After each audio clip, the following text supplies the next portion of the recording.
استبعد مدرب ريال مدريد كارلو أنشيلوتي إمكانية عدم البدء باللاعب المغربي إبراهيم دياز كأساسي في مواجهة أتلتيكو مدريد يوم الأربعاء القادم لحساب إياب ثمن نهائي دوري الأبطال، معتبرا أن الدولي المغربي لاعب مهم للغاية. وقال أنشيلوتي في ندوة الصحفية بعد اللقاء: ليس صحيحا أنه سيعود إلى دكة الاحتياط في مباراة الإياب، لا يمكن القول بأن مكانته لا تناقش، لكنه لاعب مهم للغاية. وأضاف أنه يستغل الجزء الأكبر من الدقائق التي أمنحها له وسيشارك حينما سأعتمد عليه. وقاد دياز ريال مدريد إلى الانتصار على أتلتيكو مدريد بهدف لهدف بعد توقيع هدف الفوز في الشوط الثاني من اللقاء الذي احتضنه ملعب سانتياغو برنابيو.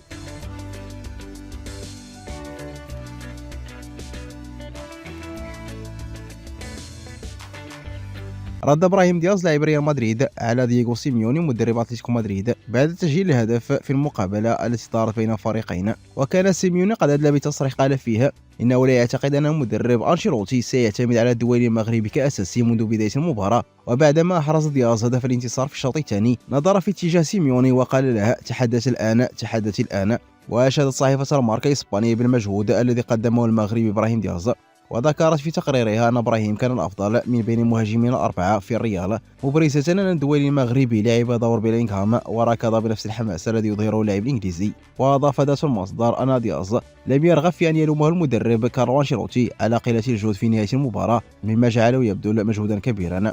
وختمت الماركة التقرير بالقول: إبراهيم قام بما يعرفه واستمتع على أرضية الملعب، لعبه بين الخطوط كان حاسما أمام فريق مثل أتلتيكو مدريد.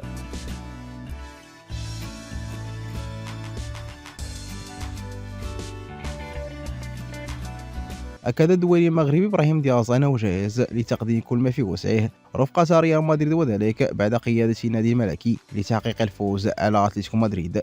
وقال دياز في تصريح بعد نهاية المباراة: لقد كان لدينا دائما التوازن، صحيح أنهم تعادلوا في المباراة وتراجعنا قليلا، ولكننا في الشوط الثاني بدأنا بشكل جيد، وفي أي لحظة يمكننا خداعك. كل شيء لا يزال مفتوحا، من الجيد أننا فزنا على أرضنا، ولكن في مباراة الإياب يجب أن نعطي كل ما لدينا. وأضاف: هذه هي بطولة دوري الأبطال وكل شيء صغير يصنع الفارق، أنا هنا للمساهمة وهذا هو الشيء الوحيد الذي يتعين عليه فعله. وختم دياز: أنا هنا لأقدم كل ما لدي للفريق وكل ما لدي لهذا النادي.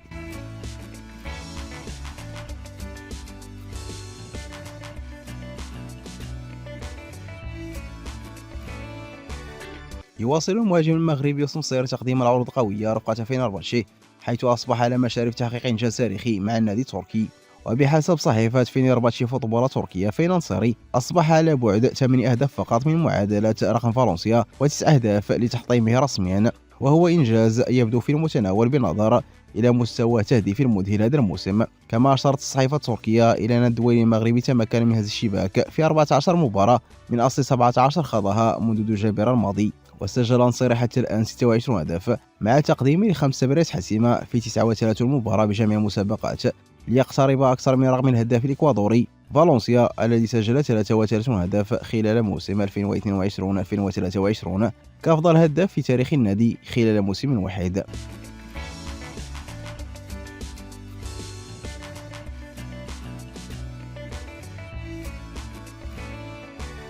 أكدت المصادر أن الناخب الوطني وليد الركراكي وضع سفيان بوفتيني لاعب نادي الوصل الإماراتي ضمن اللائحة الأولية للمنتخب المغربي استعدادا لمواجهتي النيجر وتنزانيا في إطار تصفيات كأس العالم 2026. وأشارت المصادر إلى أن تألق بوفتيني مع نادي خلال الموسم الماضي، حيث توج معه بثنائية الدوري والكأس، بالإضافة إلى ثبات مستوى هذا الموسم على الصعيدين المحلي والقاري، دفع الركراكي إلى التفكير في ضمه كحل محتمل لتعزيز خط دفاع الأسود في المباراة المقبلة. وأكدت نفس المصادر أن بوفتيني دخل ضمن حسابات الناخب الوطني في ظل تراجع مستوى بعض اللاعبين وإصابة أسماء أخرى مثل غانم سيس وشادي رياض، وهو ما جعله خيارا مطروحا لتعزيز المنظومة الدفاعية للمنتخب.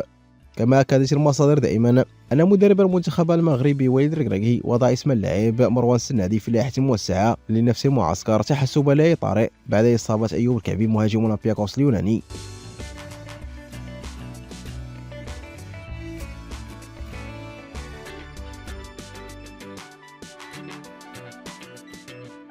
نفى مصدر مقرب من الجامعة المغربية لكرة القدم أن يكون الناخب الوطني وليد الركراكي قد وضع لاعب فالفيك الهولندي محمد احترام في اللائحة الأولية للفريق الوطني المستدعاة لمباراتي النيجر وتنزانيا المقررتين يومي 21 و25 من مارس برسم الجولتين الخامسة والسادسة في تصفية مؤهلة لكأس العالم. وأضافت المصادر بأن القرار يبقى بيد الناخب الوطني إن رأى أنه بحاجة لاحترام في الوقت الراهن سيستدعيه، وإن لم يكن بحاجة إليه فليفعل ذلك. وكان يحترم قد خرج بتصريح يؤكد فيه أنه يرغب في حمل قميص المنتخب المغربي وأنه مغربي ودمه مغربي مع نسيان ما فات في المرحلة الماضية.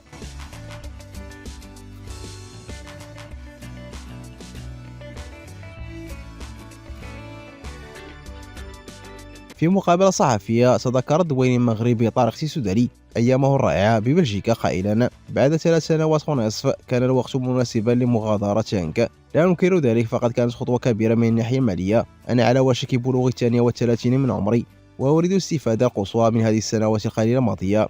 وعندما اتضح في يناير أنني سأنتقل على سبيل الإعارة إلى الإمارات تمكنت من تحسين وضعي بشكل أكبر، وبخصوص إمكانية العودة إلى الدوري البلجيكي الممتاز قال: لا، لقد اعتدت على الشمس الآن، أستيقظ سعيدا كل يوم، أجلس هنا في فندق على الشاطئ في مكان لطيف وهادئ بعيدا قليلا عن دبي، الناس لطفاء يدعونني للقدوم وتناول الطعام لأنني أجلس بمفردي. بعد المباراة الأولى التي سجلت فيها تلقيت هاتف آيفون جديد كهدية.